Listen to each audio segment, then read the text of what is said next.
जय श्री कृष्ण दोस्तों। आज हम आपको एक बहुत ही महत्वपूर्ण कथा सुनाने जा रहे हैं।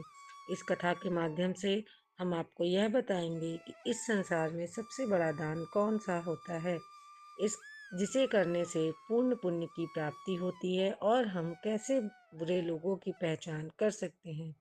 दोस्तों, इस कथा के माध्यम से आप जानेंगे कि बुरे लोगों की पहचान कैसे की जा सकती है। तो कृपया आप इस कथा को शुरू से अंत तक ध्यान से सुनिए, क्योंकि अधूरा ज्ञान मानव जीवन में अनेक कठिनाइयों का कारण बन सकता है।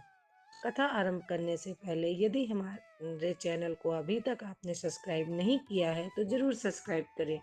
वीडियो को भी लाइक करें और अपने ज़्यादा से ज़्यादा प्रियजनों के साथ भी शेयर करें। कमेंट बॉक्स में राधे राधे जय श्री कृष्ण लिखना ना भूलें। दोस्तों, एक बार भगवान श्री हरि विष्णु जी और माता लक्ष्मी जी क्षीर सागर में अपने आसन पर बैठे हुए थे। तब भगवान विष्णु जी ने देखा कि माता लक्ष्मी जी किसी गहन सोच में हैं। माता लक्ष्मी जी को गहन सोच में देखकर भगवान विष्णु जी मुस्कुराते हुए बोले, हे देवी, ऐसा प्रतीत होता है कि आज आप किसी गहन विचार में डूबी हुई हैं। आप निसंकोच होकर अपने प्रश्न पूछिए, हम आपके सभी प्रश्नों का समाधान अवश्य करेंगे।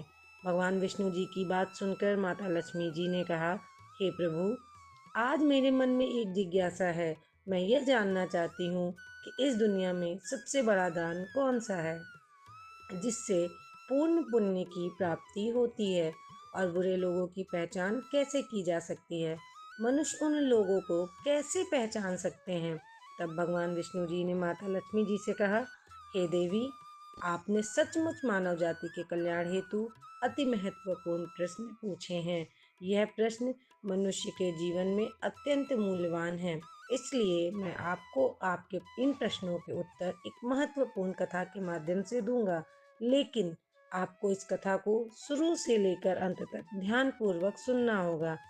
तब माता लक्ष्मी जी ने उत्तर दिया, हे प्रभु, मैं आपको वचन देती हूँ कि इस कथा को मैं पूरी श्रद्धा से सुनूंगी और इस कथा का प्रचार समस्त देवलोक में करूंगी। दोस्तों, भगवान श्री हरि विष्णु जी देवी लक्ष्मी जी से कहते हैं, हे देवी, एक समय की बात है, किसी नगर में एक राजा राज्य करता था।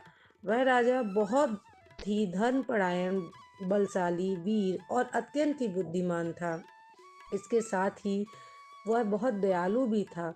उस राजा की रानी भी संस्कारी और अत्यंत धार्मिक स्वभाव की थी। दोनों पति पत्नी भगवान भोलेनाथ के परम भक्त थे। वे दोनों प्रतिदिन शिव जी के मंदिर में जाकर उनकी पूजा अर्चना किया करते थे। यह उनका प्रतिदिन का नियम था। वह राजा अपने राज्य को धर्मपूर्वक चला रहा था। उसके राज्य में कोई भी व्यक्ति दुखी नहीं रहता था, बल्कि सारी प्रजा सुख और वैभव से संपन्न रहती थी। इसलिए पूरे नगर में हर तरफ खुशियां ही खुशियां बिखरी रहती थीं। वहाँ के जानवर भी एक दूसरे को कोई हानि नहीं पहुँचाते थे। यहाँ तक कि एक ही नदी में शेर और बकरी शांतिपूर्वक पानी पीते थे। ऐसे ही दिन बीत रहे थे। राजा की उम्र ढलती जा रही थी और उनके विवाह को भी कई वर्ष बीत चुके थे, लेकिन उस राजा को कोई संतान नहीं थी। हालांकि राजा इस बात को लेकर अधिक चिंता नहीं करते थे। वह निश्चिंत होकर अपनी प्रजा के सुख दुख का ध्यान रखते और प्रजा भी उसे अत्यधिक प्रेम और सम्मान देती थी। एक दिन की बात है, वह राजा हर रोज की तरह अपनी पत्नी के साथ भगवान शिव जी के मंदिर की ओर जा रहे थे। तभी अचानक उसने देखा कि सामने वाले घर में एक स्त्री झाड़ू लगा रही है। राजा और रानी जब उस घर के पास से गुजरे तो वह स्त्री उन्हें देखते ही अपना चेहरा फेर कर तेजी से घर के अंदर चली गई। उस स्त्री का ऐसा व्यवहार देखकर राजा और रानी को बिल्कुल भी अच्छा नहीं लगा। राजा उस समय अपनी रानी के साथ भगवान भोलेनाथ की पूजा करने के लिए मंदिर जा रहा था। इसलिए उसने उस स्त्री से कुछ नहीं कहा और सीधे मंदिर पहुंचकर भगवान शिव जी की पूजा अर्चना की। पूजा के बाद राजा अपनी रानी के साथ वापस महल लौट आया। लेकिन महल पहुंचने के बाद राजा ने अपने एक सैनिक को बुलाया और उसे आदेश दिया कि तुम जाओ और नगर के बाहरी क्षेत्र में रहने वाली उस स्त्री को अपने साथ महल में ले आओ। ध्यान रखना, तुमसे कुछ भी मत बताना कि क्यों बुलाया गया है। बस उसे तुम हमारे पास ले आओ। भगवान विष्णु जी कथा सुनाते हुए आगे कहते हैं, हे देवी, राजा का आदेश पाते ही वह सैनिक तुरंत ही उस महिला के घर पहुंचता है। उस समय महिला का पति भी घर पर नहीं था। फिर वह सैनिक उस स्त्री के घर के दरवाजे को खटखटाने लगता है और कुछ देर बाद वह महिला अपने घर का दरवाजा खोलती है। सामने राजा का सैनिक खड़ा देखकर वह महिला हैरान होती है और पूछती है, क्या हुआ? आप हमारे घर पे क्यों आए हैं? उस महिला की बात सुनकर राजा का वह सैनिक उससे पूछता है, चलो मेरे साथ, महाराज ने तुम्हें राजमहल में बुलाया है, उन्हें आपसे कुछ बात पूछनी है। यह सुनकर वह महिला अपने मन में सोचती है, आखिर महाराज का आदेश है, इसे ठुकराया तो नहीं जा सकता, मुझे राज दरबार में जाना ही होगा। उसके बाद वह सैनिक उस स्त्री को अपने साथ लेकर राजमहल पहुंच गया। महल में पहुंचकर वह महिला राजा को प्रणाम करती है और कहती है, हे महाराज, आपने मुझे अचानक यहाँ राजमहल में क्यों बुलाया है? क्या मुझसे कोई गलती हो गई है? उस स्त्री की बात सुनकर राजा कहता है, तुम मुझे एक बात बताओ, आज सुबह जब मैं और मेरी पत्नी भगवान शिव जी की मंदिर जा रहे थे तो तुमने मुझे देखकर अपना मुंह क्यों फेर लिया और मुझे आते हुए देखकर तुम दौड़ते हुए अपने घर में चली गई? तुमने मुझे देखकर ऐसा दुर्व्यवहार क्यों किया? तब वह महिला निर्भीकता से बिना डरे राजा से कहती है, महाराज, आप भले ही मुझे मृत्युदंड दे दें तो भी मुझे कोई एतराज़ नहीं है, परंतु मैं सच ही कहूँगी, आपके महल में बड़े बड़े विद्वान हैं, पंडित हैं। अगर मैं गलत बात बोलूँ तो आप उनसे पूछ सकते हैं कि हमारे नगर में यह मान्यता है कि जो सुबह सुबह आपका चेहरा देख लेता है तो उस व्यक्ति का पूरा दिन खराब हो जाता है, क्योंकि आप संतानहीन हैं। अभी तक आपको संतान की प्राप्ति नहीं हुई है, इसी कारण मैंने आपका मुंह देखकर अपना मुंह फेर लिया था और अपने घर के अंदर चली गई थी। उस महिला की ऐसी बात सुनकर राजा आश्चर्य में पड़ जाता है। वह अपने मन में सोचता है कि यह महिला तो बिल्कुल सत्य ही कह रही है। यदि किसी नगर के राजा को संतान नहीं हो तो यह उसकी प्रजा के लिए बिल्कुल भी शुभ नहीं माना जाता। उसके बाद राजा उस महिला को वापस अपने घर जाने की अनुमति देता है। फिर राजा अपने मन में यह विचार करने लगता है कि अब मुझे भगवान शिव जी के मंदिर में जाकर संतान प्राप्ति के लिए यज्ञ करना चाहिए। ऐसा हमारे नगर के लोग हमारे चेहरे को देखना भी पसंद नहीं करते हैं, क्योंकि हमारे पास अभी तक कोई संतान नहीं है। इसलिए हम भगवान शिव जी के मंदिर में जाकर संतान प्राप्ति का यज्ञ करना चाहिए। हम भगवान भोलेनाथ के मंदिर में चलते हैं और भगवान शिव से प्रार्थना करते हैं कि वे हमें पुत्र प्रदान करें। राजा की बात सुनकर रानी भी उसकी बात मान लेती है। फिर राजा और रानी दोनों भगवान शिव जी के मंदिर पहुंचते हैं और भगवान शिव जी की पूजा करके संतान प्राप्ति का यज्ञ आयोजन करते हैं। भगवान विष्णु जी कथा सुनाते हुए आगे कहते हैं, हे देवी, पुत्र प्राप्ति के लिए राजा और रानी ने यज्ञ का आयोजन किया है, लेकिन यज्ञ संपन्न होने के बाद भी उन्हें संतान प्राप्ति नहीं हुई। यज्ञ के निष्फल हो जाने से राजा अत्यंत निराश हो गया। यज्ञ का आयोजन करने वाले पंडित जी भी सोच में पड़ गए। पंडित जी ने मन ही मन सोचा, अब तक जितने भी यज्ञ मैंने किए हैं उनमें से कोई भी यज्ञ आज तक विफल नहीं हुआ है। इसका अर्थ यह है कि शायद इस राजा के भाग्य में ही कोई खोट है और ऐसा प्रतीत होता है कि ईश्वर इस राजा के भाग्य में संतान का योग्य नहीं लिखा है, इसलिए संतान प्राप्ति का यज्ञ करने के बाद भी उसे संतान की प्राप्ति नहीं हुई। राजा हर संभव प्रयास करके थक चुका था और अब वह गहरे निराशा में डूबा रहता था। वह दिन रात संतान की कमी के बारे में सोचता और चिंता में खोया रहता था। एक दिन सिंहासन पर बैठे बैठे राजा को अचानक एक बात याद आई कि दूसरे नगर के वन में एक महात्मा जी निवास करते हैं, जिनकी ख्याति दूर दूर तक फैली है। राजा के मन में विचार आता है कि शायद उन महात्मा के पास मेरे इस कष्ट का कोई समाधान हो। मैं उनके पास जाऊं तो संभवतः वे मुझे पुत्र प्राप्ति का कोई उपाय बता सके। मुझे उनके पास जाना चाहिए। अपने मन में यह निर्णय लेकर राजा तुरंत अपनी रानी के पास जाता है और उससे कहता है, हे प्रिय, दूसरे नगर के वन में एक महान तपस्वी और ज्ञानी महात्मा जी रहते हैं। मुझे लगता है कि हमें उनके पास जाना चाहिए। हो सकता है कि वे हमें पुत्र प्राप्ति का कोई मार्ग सुझा दें। फिर रानी भी राजा की इस बात से सहमति ने कहा, हे स्वामी, आपकी बात बिल्कुल सही है, हमें महात्मा जी से अवश्य मिलना चाहिए। रानी की सहमति पाकर राजा और रानी दोनों ने एक रथ में बैठकर महात्मा जी के दर्शन के लिए दूसरे वन की ओर प्रस्थान किया। कुछ समय के बाद वे दोनों वन में पहुंच गए। रथ ऊंचे नीचे रास्तों से गुजरते हुए महात्मा के आश्रम की ओर बढ़ने लगे। भगवान विष्णु जी कथा सुनाते हुए आगे कहते हैं, हे देवी। फिर राजा और रानी वन के भीतर महात्मा जी की कुटी के पास पहुंच जाते हैं। वहां वे देखते हैं कि महात्मा जी एक विशाल वृक्ष के नीचे ध्यान मग्न होकर साधना में लीन है। यह दृश्य देखकर राजा और रानी कुछ देर तक खामोशी से खड़े रह जाते हैं ताकि महात्मा जी की साधना में कोई विघ्न ना आए। दोनों हाथ जोड़कर विनम्रता पूर्वक महात्मा जी के सामने खड़े रहते हैं। कुछ समय बाद महात्मा जी अपनी साधना से बाहर आते हैं और अपनी आंखें खोलते हैं। तब वे देखते हैं कि राजा और रानी उनके सामने अपने दोनों हाथों को जोड़कर खड़े हुए हैं। वे महात्मा जी उस राजा को अच्छी तरह से जानते भी थे, इसलिए वे राजा को देखते ही पहचान लेते हैं और राजा से मुस्कुराते हुए कहते हैं, हे राजन, आप यूं अचानक से हमारे पास किस प्रयोजन से पधारे हैं? तब राजा ने नम्रता से महात्मा जी को प्रणाम किया और अपनी व्यथा महात्मा जी को कह सुनाई। उसने बताया कि कैसे उन्होंने पुत्र प्राप्ति के लिए यज्ञ किया, परंतु सभी व्यर्थ गए। यह सब सुनने के बाद महात्मा जी कुछ क्षणों के लिए मौन हो गए और अपनी आंखें बंद कर ली। वे ध्यानरत होकर राजा जी के जीवन की घटनाओं का आंतरिक दृश्य से अवलोकन करने लगे। कुछ समय बाद महात्मा जी ने अपनी आंखें खोली और गंभीर स्वर में बोले, राजन, मैंने आपके जीवन का एक ऐसा सत्य देखा है जिसे सुनकर आपको कष्ट हो सकता है।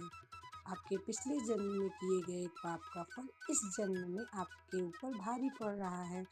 आपने पिछले जन्म में एक ऐसा घोर पाप किया था जिसके परिणाम स्वरूप इस जीवन में आपके भाग्य में संतान प्राप्ति का योग्य नहीं है।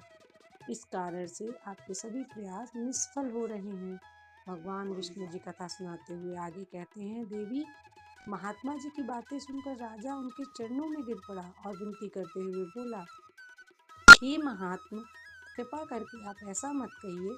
आप ही हमारे दुख को हरने का कोई उपाय सुझाएं। राजा की यह व्याकुलता देखकर महात्मा जी ने उसे सहारा देकर अपने चरणों से उठाया और बोले, हे राजन, इतनी अधीरता आपको बिल्कुल भी शोभा नहीं देती। मैं अभी आपको आपके इस कष्ट का निवारण करने का उपाय बताता हूँ, जिसे करने के बाद आपको अवश्य ही पुत्र प्राप्ति होगी।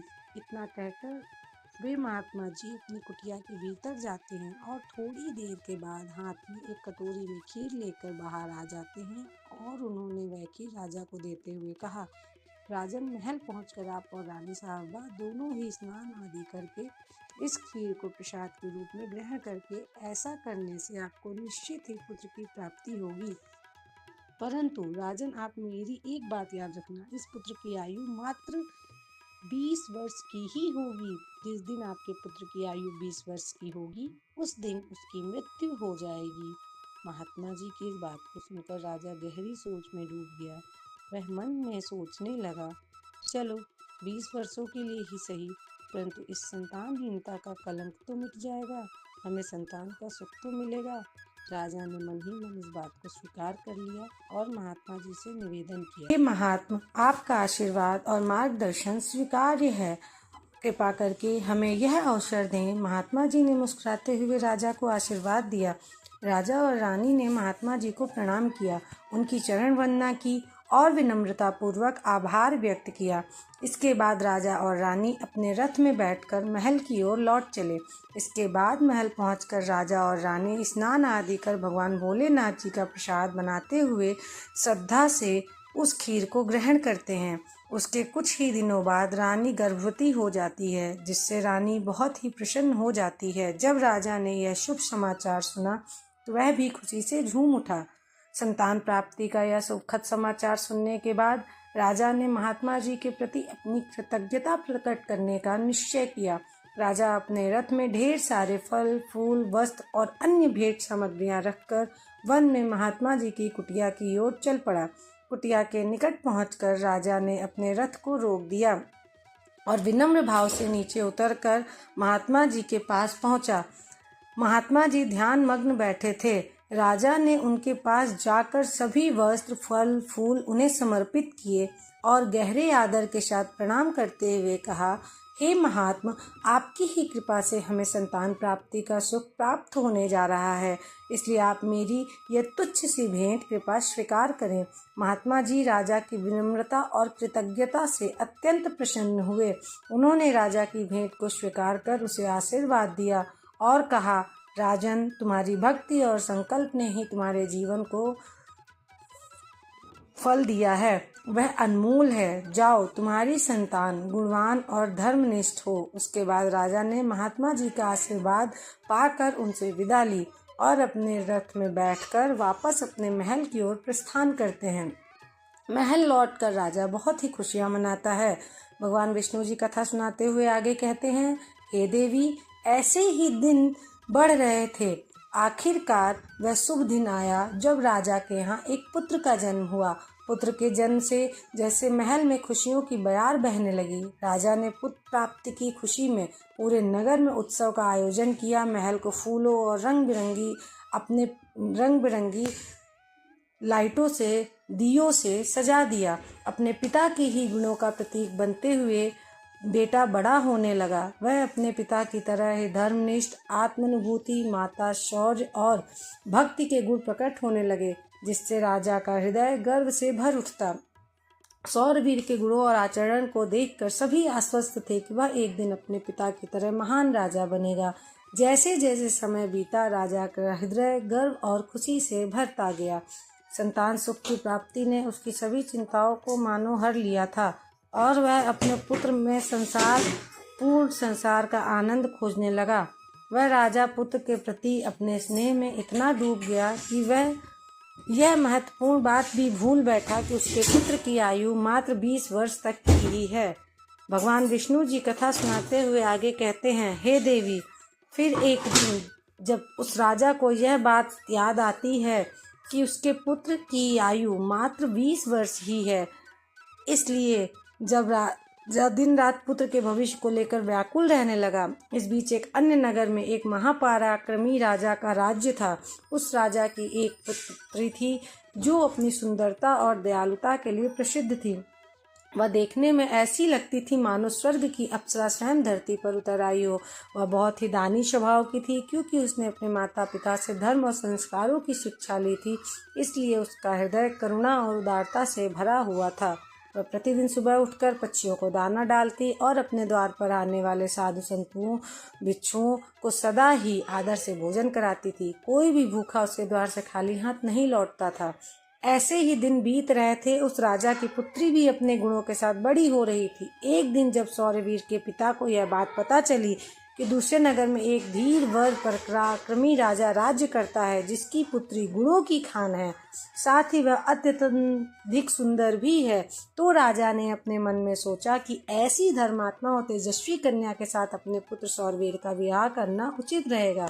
मुझे इसी प्रकार की कन्या की तलाश थी जिसके साथ मैं अपने पुत्र का विवाह कर सकूं और हमारी वंश परंपरा को बनाए रख सके।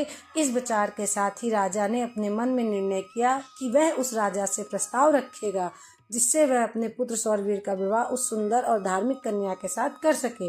भगवान विष्णु जी माता लक्ष्मी जी से कहते हैं, हे देवी, फिर सौरवीर के पिता ने अपने पुत्र के विवाह का प्रस्ताव संदेश वाहक के माध्यम से दूसरे नगर के राजा तक पहुंचाया। जब दूसरे नगर के राजा ने प्रस्ताव सुना तो उसने अपने मन में विचार किया, चलो अब मुझे अपनी पुत्री का विवाह कर देना चाहिए। पर मैंने सुना है कि इस राजा के पुत्र की आयु मात्र 20 वर्ष ही है।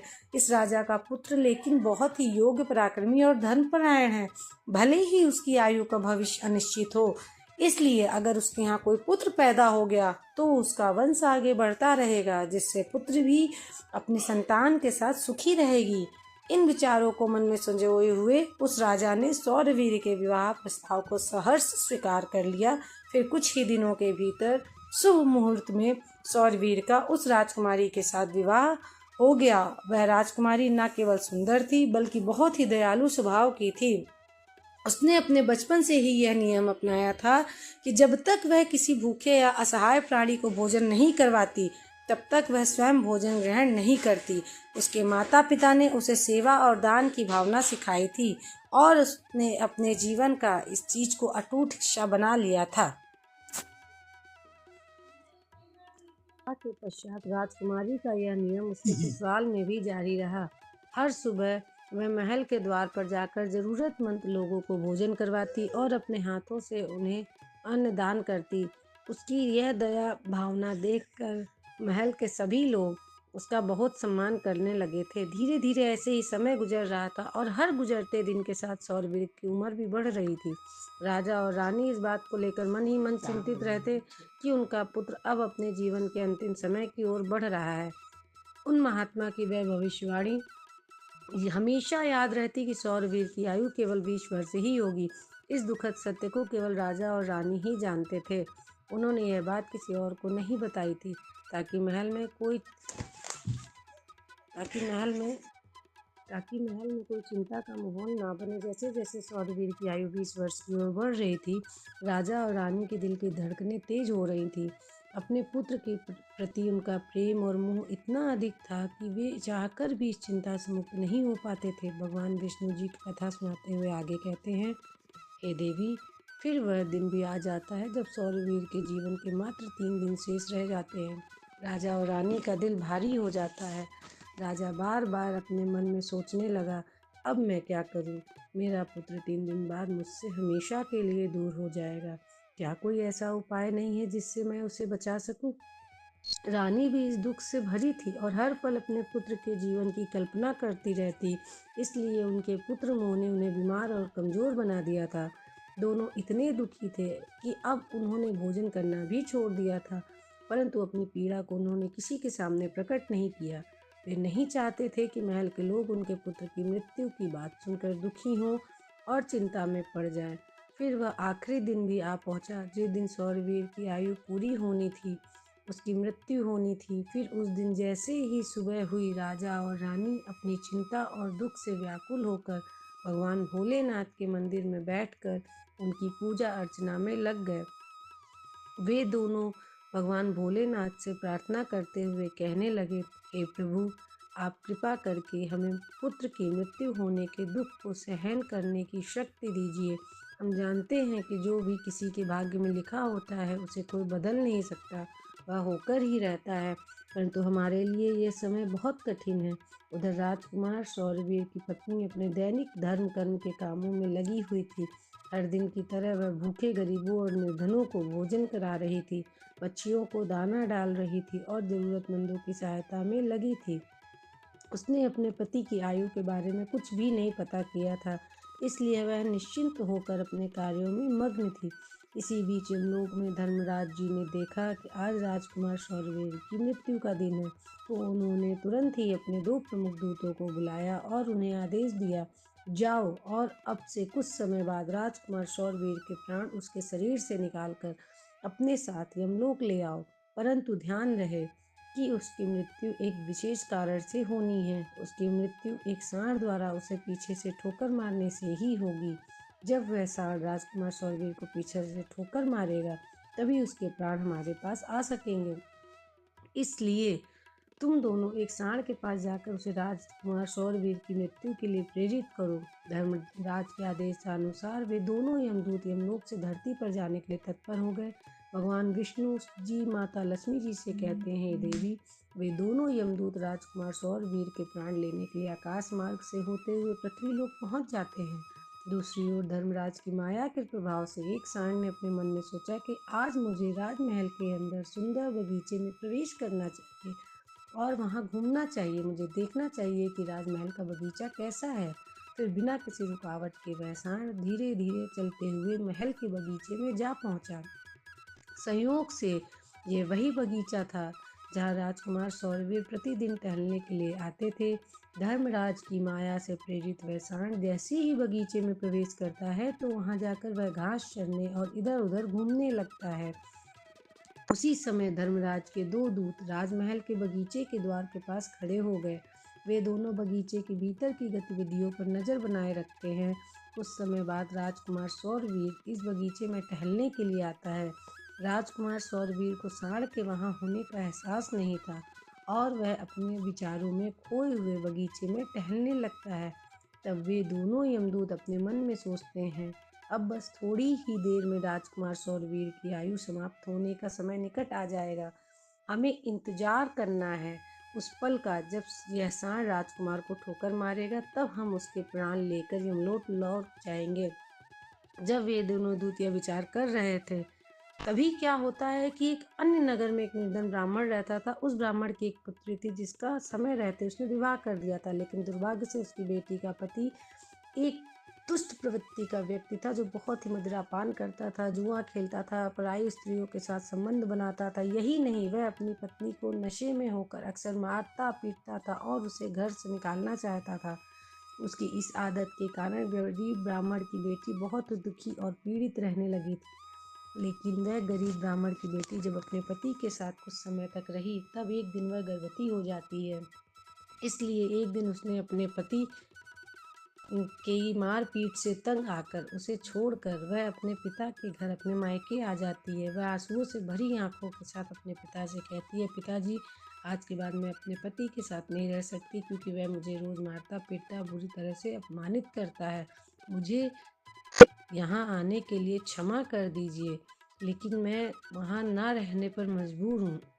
उसका पिता अब बहुत ही वृद्ध हो चुका था और अब उसकी कमाई का कोई साधन नहीं था, जिसके कारण उसे प्रतिदिन नगर के हर घरों में जाकर भिक्षा मांगनी पड़ती थी, ताकि वह किसी प्रकार अपने और अपने परिवार का पेट भर सके। भगवान विष्णु जी कथा सुनाते हुए आगे कहते हैं, हे देवी, जब उसकी बेटी का गर्भकाल पूरा हुआ तो उसने एक सुंदर पुत्र को जन्म दिया, लेकिन जन्म देने के बाद उसे बहुत तेज भूख लगने लगी। उसे भोजन की आवश्यकता थी। प्रसव के बाद भूख कई गुना बढ़ जाती है, इसलिए वह अपने पिता से भोजन मांगने लगी। दुर्भाग्यवश उसके पिता सुबह से ही भिक्षा मांगने के लिए नगर गए हुए थे, परंतु रोज रोज भिक्षा मांगने के कारण उस दिन किसी ने उसे भिक्षा नहीं दी थी। भगवान विष्णु जी कथा सुनाते हुए आगे कहते हैं, हे देवी, गरीबी किसी भी मनुष्य के लिए एक सबसे बड़ा अभिशाप है और यह उसके आत्मसम्मान और अस्तित्व के लिए अत्यंत पीड़ादायक होती है। उधर उस गरीब ब्राह्मण को किसी ने भी भोजन नहीं दिया, इसलिए वह खाली हाथ ही घर वापस लौट आया। इधर उसकी पुत्री भूख से बहुत ही व्याकुल हो रही थी। जब वृद्ध ब्राह्मण निराश होकर खाली हाथ घर लौटा और उसकी बेटी ने उसे बिना भोजन के आते देखा, वह दुखी होकर रोते हुए अपने पिताजी से बोली, पिताजी, अब मुझे भूख सहन नहीं होती। पूरे 3 दिन बीत चुके हैं और मैंने भोजन का एक भी कण नहीं लिया है। अब तो भोजन लगता है कि भूख के कारण मेरे प्राण ही निकल जाएंगे, लेकिन अगर आपको कुछ भिक्षा में मिला हो तो मुझे खाने को दे दे, नहीं तो मेरे प्राण निकल जाएंगे। अब उसका वृद्ध पिता अपनी बेटी को सांत्वना देते हुए कहता है, पुत्री, मैं कुछ ही देर में लौटूंगा। मैं अब दूसरे नगर में जाऊंगा और वहाँ के राजा के महल के द्वार पर जाकर भिक्षा मांगूंगा। अगर वहाँ से मुझे कुछ भी मिल जाता है तो तुरंत तुम्हारे लिए लेकर आऊँगा। अपनी बेटी से यह कहकर वृद्ध ब्राह्मण वहाँ से निकल पड़ा। इधर राजकुमार शौरवीर की पत्नी, जो कि रोजाना गरीबों को भोजन करवाती थी, उस दिन उस नगर के राजा और रानी दोनों अत्यधिक बीमार पड़ गए थे, क्योंकि पुत्र मोह के कारण वे बहुत अधिक चिंतित थे। और शौरवीर की पत्नी उनके कक्ष में थी, इसलिए आज उसने गरीबों को भोजन नहीं करवाया, परंतु उसने अपने पति की थाल सजाकर रख दी थी। जब उसका पति बगीचे से लौटेगा तो वह उसे भोजन कराएगी, क्योंकि उसका पति अपने माता पिता के पास बैठकर उनकी सेवा करके अपने बगीचे में घूमने के लिए गया हुआ था। भगवान विष्णु जी कथा सुनाते हुए आगे कहते, हे देवी, इधर वह वृद्ध ब्राह्मण राजमहल के द्वार पर पहुंचता है। जब राजकुमार की पत्नी ने उसे देखा तो उसके मन में उस वृद्ध ब्राह्मण के प्रति दया आ गई। उसके बाद वह वृद्ध ब्राह्मण उस राजकुमारी की पत्नी की तरफ देखकर विनम्रता से कहता है, हे पुत्री, यदि मुझे इसमें से कुछ भोजन मिल जाए तो तुम्हारा बड़ा ही उपकार होगा। राजकुमार की पत्नी को उस ब्राह्मण की बात सुनकर बहुत दया आई। उसने सोचा, यह तो कोई गरीब ब्राह्मण है जो भूखा है, मुझसे कुछ भोजन मांग रहा है। यह सोचकर राजकुमार की पत्नी उसे भोजन देने के लिए तैयार हो गई, लेकिन अचानक वह मन में सोचने लगती है कि यह भोजन तो मैंने अपने पति के लिए बनाया है। अगर मैं इसे यह भोजन दे दूंगी तो मेरे पति क्या खाएंगे। लेकिन अगले ही पल उसने सोचा, मेरे पति तो अब भी बगीचे में घूमने के लिए गए हुए हैं, तब तक मैं यह भोजन इस गरीब ब्राह्मण को दे देती हूँ और जब मेरे पति वापस आएंगे तो मैं उनके लिए नया भोजन बना दूंगी। यह भूखे ब्राह्मण की सहायता करना अति आवश्यक है। अपने मन में यह सोचकर राजकुमार की पत्नी ने अपने पति के लिए बनाया हुआ भोजन उस भूखे ब्राह्मण को दे दिया। उसके बाद वह ब्राह्मण भोजन की थाली लेकर जल्दी जल्दी अपने घर रवाना हो गया और वह भोजन लेकर अपने घर गया। उसकी पुत्री 3 दिनों से भूखी थी। उसने 3 दिनों से कुछ भी नहीं खाया था और उसके चेहरे पर भूख की पीड़ा साफ झलक रही थी। उधर राजकुमार सौरवीर, जो बगीचे में टहलने गया था, अपने कक्ष की ओर वापस लौट रहा था। बगीचे के बाहर खड़े यमदूत राजकुमार के प्राण लेने के लिए तैयार थे और एक सांड भी धर्मराज की माया से प्रेरित होकर वहीं घूम रहा था। वे दोनों यमदूत मन में सोच रहे थे कि बस अब कुछ ही पल बाकी हैं और जैसे ही राजकुमार को सांड पीछे से मारेगा, हम राजकुमार के प्राण हर लेंगे और यमलोक लौट जाएंगे। भगवान विष्णु जी माता लक्ष्मी जी से कहते हैं, हे देवी। इधर वह वृद्ध ब्राह्मण अपने घर पहुंचा और उसने तुरंत अपनी भूखी बेटी को वह भोजन दे दिया। तब उसकी बेटी उससे कहने लगी, पिताजी, यह भोजन आप कहाँ से लाए हैं? तब वृद्ध ब्राह्मण ने उत्तर देते हुए कहा, पुत्री, यह भोजन मुझे दूसरे नगर की महारानी ने दिया है। उस नगर के राजा के पुत्र वधु बहुत ही दयालु है और उदार हृदय की है। उसने मुझ पर दया करके मुझे यह स्वादिष्ट भोजन दिया है। उस भोजन को देखकर उस ब्राह्मण की बेटी की आत्मा से आशीर्वाद निकलने लगा। वह भगवान से प्रार्थना करने लगी, हे भगवान, जिसने भी मेरे पिता को यह भोजन दिया है, उसका सुहाग अमर रहे और वह सदा सौभाग्यवती बनी रहे। जैसे ही उसने भोजन का निवाला अपने मुंह में डाला, उसकी आत्मा की तृप्ति हो गई और उसकी आत्मा से सच्चे मन से आशीर्वाद निकलने लगे कि महारानी का पति दीर्घायु और स्वस्थ रहे। इधर राजकुमार सौरवीर अपने महल की ओर बढ़ रहा था और बगीचे बाहर खड़े यमदूत उसकी मृत्यु का बेसब्री से इंतजार कर रहे थे। परंतु जैसे ही राजकुमार बगीचे में उस सांड के सामने पहुंचा, तो सांड ने तुरंत उसे पीछे से मारने के लिए अपनी ताकत जुटाई। वह अपने सींग से उसे मारने ही वाला था कि तभी अचानक से 2 देवदूत वहां प्रकट हो जाते हैं और अपनी दिव्य शक्ति से उस सांड को बेहोश कर देते हैं। वह सांड हिल भी नहीं पा रहा था। उसमें आगे बढ़ने की बिल्कुल भी शक्ति नहीं बची थी। इस पर वह सांड अपने मन में सोचने लगा कि यह मुझे क्या हो गया? अभी तो मैं इस राजकुमार को पीछे से मारने आया था और अब मैं खुद ही चलने में असमर्थ हूँ। उसकी समझ में नहीं आ रहा था कि ये सब कैसे और क्यों हो रहा है। भगवान विष्णु माता लक्ष्मी जी से कहते हैं, हे देवी, यह सब उस ब्राह्मण की भूखी बेटी के आशीर्वाद का प्रभाव था, जो उसने भोजन करते समय दिया था। उस आशीर्वाद की शक्ति के कारण ही वे देवदूत यहाँ आकर खड़े हो गए थे। इसके बाद वे देवदूत यमराज के उन दूतों से कहते हैं, हे यमदूत, तुम इस राजकुमार के प्राण नहीं ले सकते। जिस प्रकार श्राप असर दिखा सकता है, उसी प्रकार आशीर्वाद भी फलित हो सकता है। और अब राजकुमार और सांड के बीच वे 2 देवदूत आशीर्वाद रूपी दीवार बनकर खड़े थे और राजकुमारी का दान मृत्यु के समय को आगे नहीं बढ़ने दे रहा था। फिर वे यमदूत उन देवदूतों से कहते हैं, हे देवदूत, तो तुम सभी यहाँ से लौट जाओ और हमें हमारा काम करने दो, क्योंकि हमारा उद्देश्य है इस राजकुमार के प्राण लेकर यमलोक लौट जाना। तब देवदूतों ने दृढ़ता से उत्तर दिया, नहीं यमदूतों, ऐसा कभी नहीं हो सकता। हमारे रहते ये असंभव है, क्योंकि हमें स्वयं भगवान शिव जी ने यहाँ भेजा है। दोनों पक्षों के बीच बहस छिड़ गई और फिर यह बहस धीरे धीरे एक युद्ध में बदल गई। देवदूतों की अद्वितीय शक्ति के सामने यमदूत असहाय हो गए और हार मानकर वापस यमलोक लौट गए। यमलोक में पहुंचकर यमदूतों ने यमराज जी से कहा, हे महाराज, हम उस राजकुमार के प्राण नहीं ले पाए। तब यमराज जी ने अपने दूतों से कहा, यह कैसी विडम्बना है? तुम लोग खाली हाथ क्यों वापस लौट आए? यमराज जी की बात सुनकर यमदूत यमराज जी से कहते हैं, हे महाराज, हम उस राजकुमार के प्राणों को लेने के लिए गए थे, लेकिन अचानक से पता नहीं 2 देवदूत हमारे सामने आकर खड़े हो गए और उन दोनों के सामने हमारी कोई भी शक्ति काम नहीं कर पाई। यमराज यह सुनकर सोच में पड़ गए और बोले, ऐसी कौन सी बड़ी शक्ति है जो उस राजकुमार की मृत्यु के मार्ग में बाधा बन रही है? फिर वे यमदूत यमराज जी से कहते हैं, हे यमराज, एक तो उसके दान की शक्ति और आशीर्वाद की शक्ति, जिसने देवदूतों को और भी शक्तिशाली बना दिया है। जब यमराज भी अपने दूतों से कहने लगता है, यह कार्य तुमसे नहीं हो पाएगा, तुम लोग रहने दो, मुझे स्वयं पृथ्वीलोक पर जाकर उस राजकुमार के प्राण लेने होंगे। भगवान विष्णु जी कथा सुनाते हुए आगे कहते हैं, हे देवी। फिर अपने दूतों से इतना कहकर यमराज जी स्वयं पृथ्वी पर आ जाते हैं और उस राजा के महल के बगीचे में प्रकट हुए।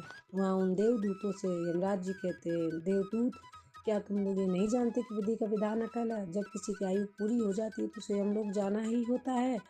और इस राजकुमार की भी आयु पूर्ण हो चुकी है, इसलिए मैं इसके प्राण लेने आया हूँ। तब देवदूतों ने यमराज से कहा, हे प्रभु, आप हमें बताइए कि ब्रह्मा जी और विष्णु जी तक को भी श्राप का प्रभाव सहना पड़ा था। यदि श्राप का मान रखा जा सकता है तो क्या आशीर्वाद का मान नहीं रखा जा सकता? इस राजकुमार को भूखे को भोजन देने का आशीर्वाद प्राप्त है। उन देवदूतों की बात सुनकर यमराज जी उन देवदूतों से कहते हैं, आप लोग सत्य कह रहे हैं, परंतु अब मुझे क्या करना होगा? तब देवदूत कहते हैं, हे प्रभु, आप इस राजकुमार की आयु 100 वर्ष तक कर दीजिए। इसके बाद ही आप इस राजकुमार के प्राण लेने के लिए पधार सकते हैं। और यही भगवान शिव जी का भी आदेश है। उन देवदूतों की बात मानकर यमराज जी ने राजकुमार शौरवीर की आयु 100 वर्ष कर दी और वापस अपने यमलोक लौट गए। भगवान विष्णु जी कहते हैं, हे देवी, किसी भी प्रकार एक भूखे को भोजन देने के पुण्य के कारण उस राजकुमार की मृत्यु टल ही गई थी और उसकी आयु भी बढ़ गई। इसी कारण कहा जाता है, अन्न का दान सबसे बड़ा दान है। किसी भूखे को दिया गया अन्न अश्वमेध यज्ञ के फल के बराबर होता है। भगवान विष्णु जी माता लक्ष्मी जी से कहते हैं, हे देवी, अब तो आप सभी प्रश्नों के उत्तर आपको मिल गए होंगे। तब माता लक्ष्मी जी भगवान श्री हरि विष्णु जी से कहती हैं, हे प्रभु, आज आपने मुझे अन्न ज्ञान प्रदान किया है और मेरे सभी प्रश्नों का समाधान भी कर दिया है। इसलिए मैं आपको विश्वास दिलाती हूँ कि मैं इस कथा का विस्तार समस्त संसार में अवश्य करूँगी। तो दोस्तों, आशा है यह कथा आपको ज़रूर पसंद आई होगी। अगर आपको यह कथा पसंद आई हो तो प्लीज़ वीडियो को लाइक, शेयर और सब्सक्राइब